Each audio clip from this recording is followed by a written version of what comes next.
Welcome to the funnel effect. चलिए आज एक सिनारियो सोचते हैं। जी। मान लीजिए हमने एक फूड डिलीवरी ऐप बनाई है और वो बहुत पॉपुलर हो गई है। ठीक है। हमारे पास नॉर्मल यूजर्स भी हैं और प्रीमियम सब्सक्रिप्शन वाले यूजर्स भी जो ज्यादा पैसे देते हैं बेहतर सर्विस के लिए। अब एक ही समय पर शाम के 7 बजे 10,000 ऑर्डर्स आ जाते हैं। हमारा सिस्टम ये कैसे तय करेगा कि प्रीमियम यूजर का ऑर्डर पहले प्रोसेस हो, भले ही वो किसी नॉर्मल यूजर के 10 सेकंड बाद आया हो? बिल्कुल। अगर हम पहले आओ पहले पाओ के नियम पर चलें तो हमारे प्रीमियम कस्टमर्स तो नाराज हो जाएंगे। और यही आज की हमारी चर्चा का केंद्र है। पहले आओ पहले पाओ, जिसे फर्स्ट इन फर्स्ट आउट या FIFO कहते हैं, वो ज्यादातर सिस्टम्स का मतलब डिफॉल्ट तरीका होता है। हाँ। लेकिन जैसा आपने कहा, असल दुनिया में हर काम या हर कस्टमर बराबर नहीं होता। कुछ कामों में देरी होने से बिजनेस पर सीधा असर पड़ता है, उपयोगकर्ता का अनुभव खराब होता है या सर्विस लेवल एग्रीमेंट्स मतलब SLAs टूट सकते हैं। बिल्कुल। तो आज हम माइक्रोसॉफ्ट के अज्योर आर्किटेक्चर सेंटर से लिए गए एक डॉक्यूमेंट के आधार पर इसी समस्या के समाधान यानी प्रायोरिटी क्यू पैटर्न पर गहराई से बात करेंगे। हमारा मकसद ये समझना है कि एक सिस्टम को ये समझदारी कैसे दी जाए कि वो जरूरी और गैर जरूरी कामों में फर्क कर सके। एकदम सही।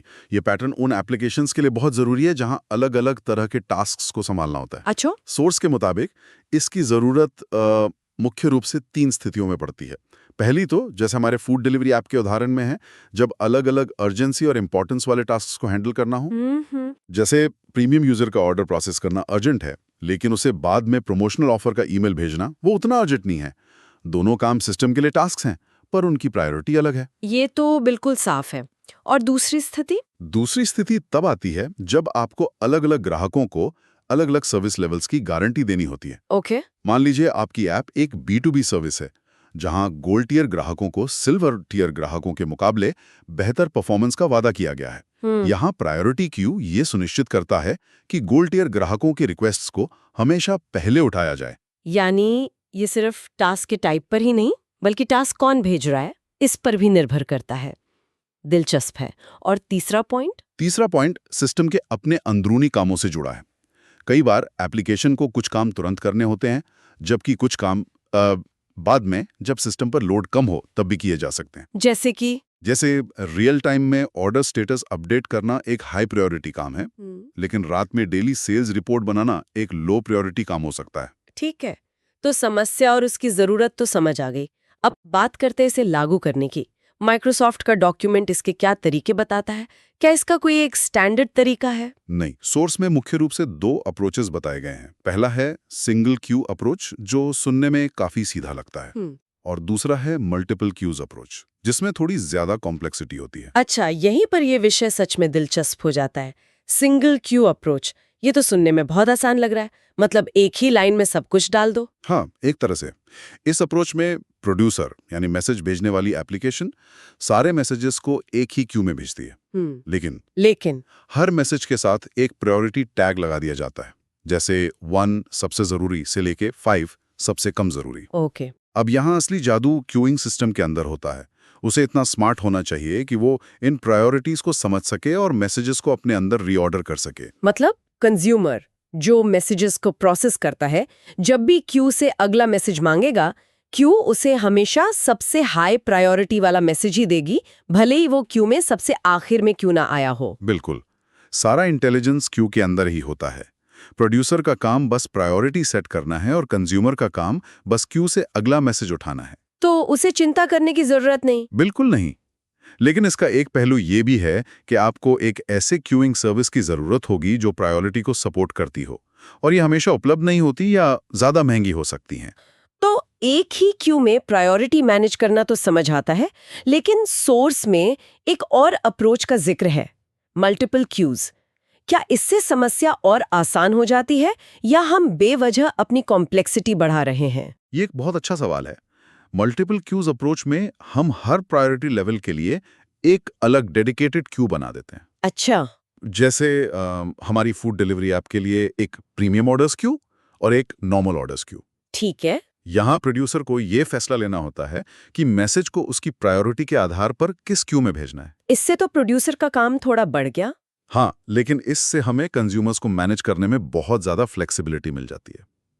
और यहाँ से आगे 2 रास्ते निकलते हैं, जो इस बात पर निर्भर करते हैं कि हम कंज्यूमर्स को कैसे ऑर्गेनाइज करते हैं। ओके। पहला रास्ता है मल्टीपल कंज्यूमर पूल्स का। मल्टीपल कंज्यूमर पूल्स, ये तो बिल्कुल वैसा ही है जैसे किसी अस्पताल की इमरजेंसी रूम में होता है। हाँ, बताइए। गंभीर मरीजों के लिए ज्यादा डॉक्टर और संसाधन होते हैं, जिन्हें ट्रियाज 1 कहते हैं, जबकि सामान्य मरीजों के लिए अलग व्यवस्था होती है, ताकि क्रिटिकल केसेस पर तुरंत ध्यान दिया जा सके। आपने बिल्कुल सही एनालॉजी दी है। यही कॉन्सेप्ट यहाँ लागू होता है। हर प्रायोरिटी क्यू के लिए डेडिकेटेड कंज्यूमर रिसोर्सेज होते हैं। मतलब? हमारी प्रीमियम ऑर्डर्स क्यू के लिए हम ज़्यादा पावरफुल सर्वर्स या ज़्यादा कंज्यूमर इंस्टेंसेस का एक पूल रख सकते हैं, ताकि प्रीमियम ऑर्डर्स कुछ ही सेकंड में प्रोसेस हो जाएं। और नॉर्मल ऑर्डर्स के लिए? वही नॉर्मल ऑर्डर्स क्यू के लिए कम रिसोर्सेज वाला एक अलग पूल हो सकता है। तो ये अप्रोच किन हालात में सबसे बेहतर है? जाहिर है कि इसमें खर्चा और मैनेजमेंट ओवरहेड ज्यादा होगा। सोर्स के मुताबिक ये तब बहुत जरूरी हो जाता है जब आपकी परफॉर्मेंस रिक्वायरमेंट्स बहुत सख्त हों। जैसे कि SLA में लिखा हो? हाँ, अगर SLA कहता है कि प्रीमियम ऑर्डर्स 2 सेकंड के अंदर प्रोसेस होने ही चाहिए, तो डेडिकेटेड रिसोर्सेज के बिना ये गारंटी देना लगभग नामुमकिन है। ठीक है। दूसरा, जब रिलायबिलिटी और फॉल्ट आइसोलेशन क्रिटिकल हो, मतलब अगर नॉर्मल ऑर्डर्स वाली क्यू में कोई समस्या आ जाती है, तो उसका असर प्रीमियम ऑर्डर्स की प्रोसेसिंग पर बिल्कुल नहीं पड़ना चाहिए। बिल्कुल, दोनों सिस्टम्स एक दूसरे से पूरी तरह अलग-थलग रहते हैं। समझ गई। और इसका दूसरा रास्ता क्या था? दूसरा विकल्प है single consumer pool for multiple queues. अच्छा। यहाँ क्यूज तो कई हैं, हाई, मीडियम, लो, लेकिन उन्हें संभालने वाली टीम यानी कंज्यूमर पूल एक ही है। मतलब एक ही कंज्यूमर ग्रुप है जो पहले हाई प्रायोरिटी क्यू को देखेगा, फिर मीडियम और फिर लो। हाँ, बिल्कुल।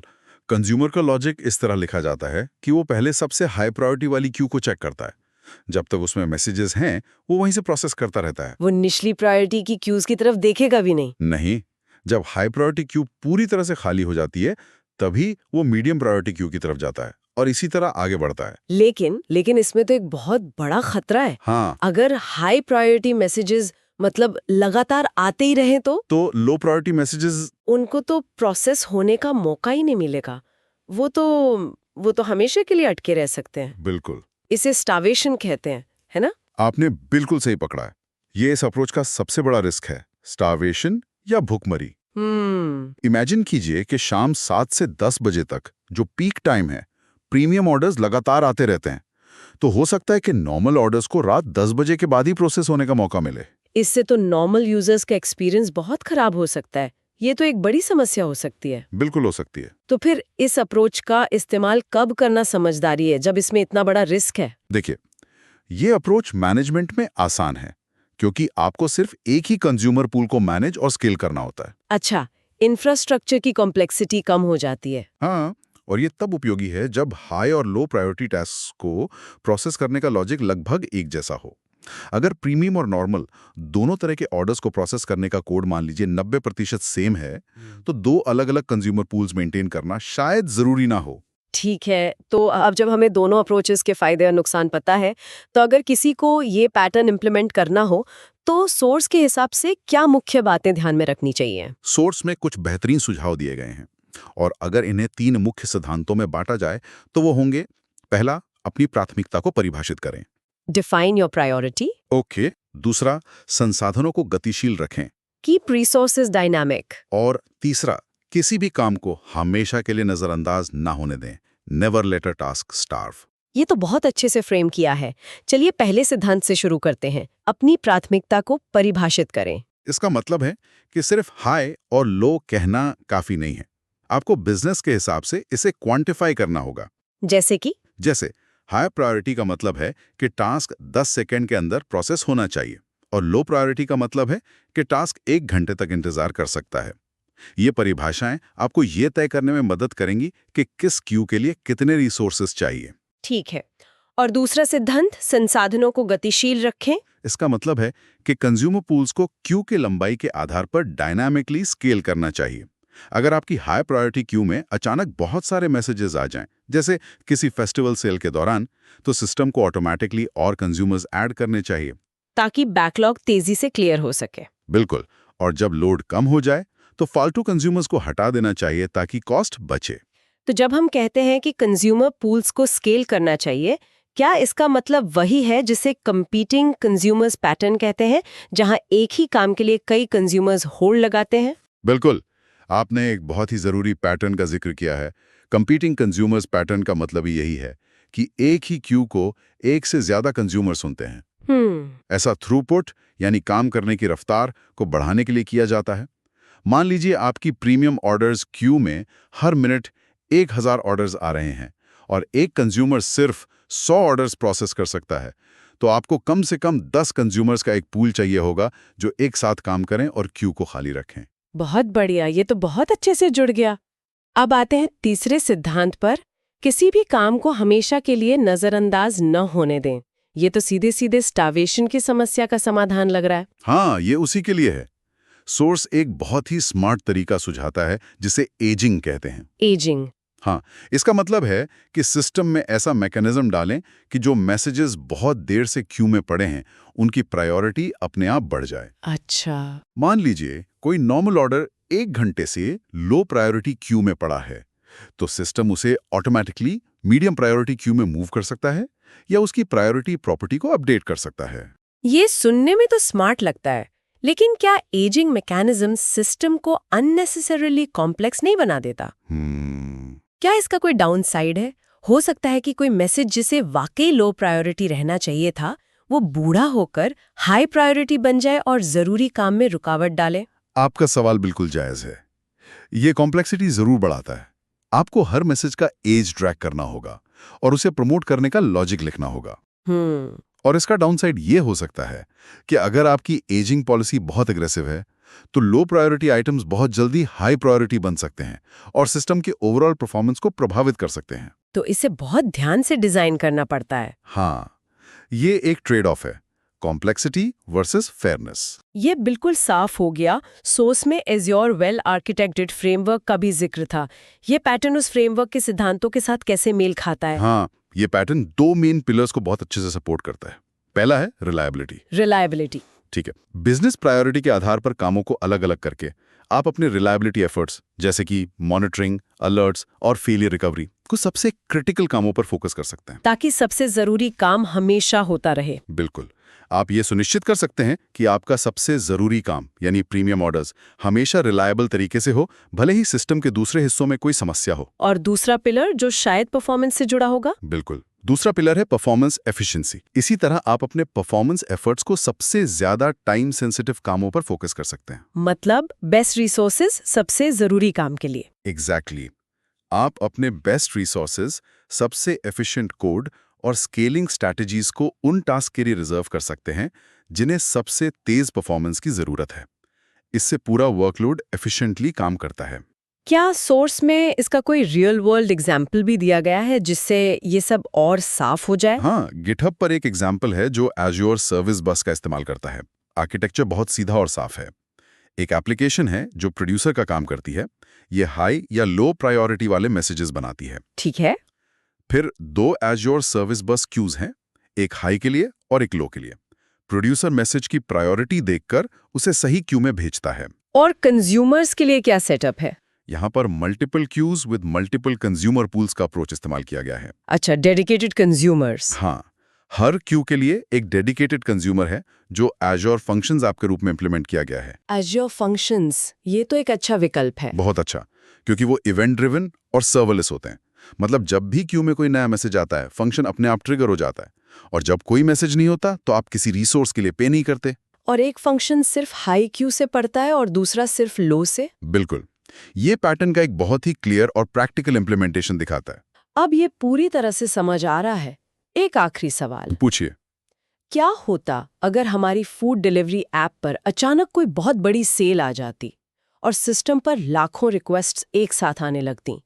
हम अपने बैकएंड डेटाबेस या पेमेंट गेटवे को ओवरलोड होने से कैसे बचाते? बहुत इंपॉर्टेंट सवाल है। ये एक बेहतरीन प्रैक्टिकल सवाल है। और साथ ही ये भी सुनिश्चित करते हैं कि प्रीमियम यूजर्स के रिक्वेस्ट्स ब्लॉक ना हो।